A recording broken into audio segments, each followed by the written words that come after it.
এই সারা পৃথিবীতে আমরা যে অন্যায় হচ্ছে, যেখানে জুলুম হচ্ছে, তাদের কথা আমাকে ভাবতে হবে। একজন মানুষ হিসেবে একজন মানুষের প্রতি এই মমত্ববোধ, এই উদারতা নিয়ে যদি না ভাবেন, তাহলে মনে রাখবেন একদিন আপনাকে এই মানবতার কাছে প্রশ্নের সম্মুখীন হতে হবে। প্রিয় শিক্ষার্থী বন্ধুরা, আমাদের জন্য আবারও বলছি অনেক অর্জনের সুযোগ রয়েছে। সবচেয়ে বেসিক যেটা আমাদের জন্য চ্যালেঞ্জ, সেটা হলো বর্তমান সময়ের মোরালিটির একটা বড় গ্যাপ আমরা লক্ষ্য করছি। আমাদের ভিতরে সব কিছু আছে, কিন্তু মোরালিটিটা তৈরি হয় না। যারা আজকে রাষ্ট্র পরিচালনা করছে তারাও তো আমার আপনার মতো বিশ্ববিদ্যালয় পড়েই রাষ্ট্র পরিচালনা করতে যায়, কিন্তু তাদের ভিতরে সে বোধ তৈরি হয় না। কেন তৈরি না হওয়ার একটা বড় কারণ হচ্ছে আমরা আসলে আমাদের শিক্ষা ব্যবস্থাকে, একটা জাতীয় আদর্শ, যে রাষ্ট্র কি করতে চায়, এই জনপদের মানুষ আসলে কি অর্জন করতে চায়, সেটা এখন পর্যন্ত ঠিক করতে পারেনি। আমাদের সংবিধানে রাষ্ট্র পরিচালনার মূলনীতি হিসেবে করা হয়েছে কি করা হয়েছে? গণতন্ত্র, এরপরে সমাজতন্ত্র, ধর্মনিরপেক্ষ মতবাদ, জাতীয়তাবাদ। একটার সাথে কন্ট্রাডিক্টরি।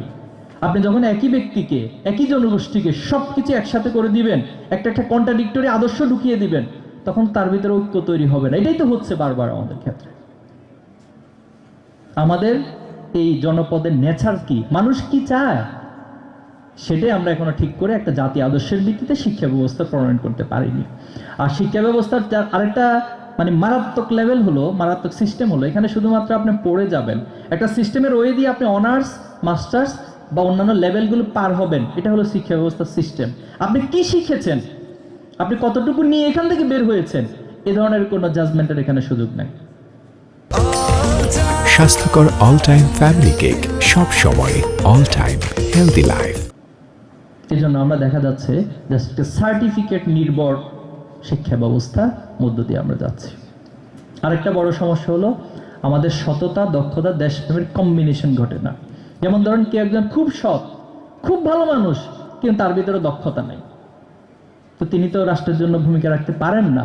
আবার আরেকজন খুব দক্ষ, কিন্তু তার ভিতরে সততা নেই। আবার তিনি সৎ দক্ষ হইলেন, কিন্তু দেশপ্রেম নাই, সতার দক্ষতা দিয়ে তিনি সব বাইরে পাচার করে দেন।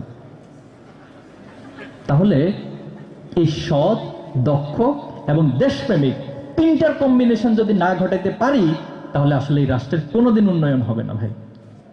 আমরা কি সেই প্রজন্মের হিসেবে নিজেদেরকে রাষ্ট্রের হাল ধরতে পারবো ইনশাল্লাহ? নিজেদেরকে সেভাবে তৈরি করতে পারবো ইনশাল্লাহ? এই জন্য দুইটা পরামর্শ দিব। সময় অপচয় করবেন না। কি করবেন না ভাই? সময় অপচয় করবেন না। আরেকটা হচ্ছে যে পরিশ্রমের মানসিকতা রাখতে হবে, সর্বোচ্চ পরিশ্রম করবেন। সময় অপচয় করব না এবং পরিশ্রম করব, ক্লান্ত হব না। যদি এই দুইটা জায়গায় নিজের সাথে কমিটমেন্টবদ্ধ হইতে পারেন, তাহলে আপনার একাডেমিক যোগ্যতা, আপনার এই সমাজকে দেওয়ার জন্য লিডারশিপ যে দক্ষতা, যা কিছু অর্জন করা আপনার জন্য অনেক বেশি সহজ হয়ে যাবে ইনশাআল্লাহ। আমরা সেই প্রত্যাশা রাখছি। পাশাপাশি আজকের এই আয়োজন আমাদের বিশ্ববিদ্যালয় শাখা ইসলামী ছাত্র শিবির আয়োজন করেছেন। আমি ভাইদের প্রতিও অনেক বেশি কৃতজ্ঞতা জানাচ্ছি। পাশাপাশি যারা আপনারা অংশগ্রহণ করেছেন অনেক কষ্ট করে, আপনাদেরকেও অনেক বেশি মোবারকবাদ জানাচ্ছি। কাজী নজরুলের বিদ্রোহী কবিতার একটা লাইন বলে শেষ করছি।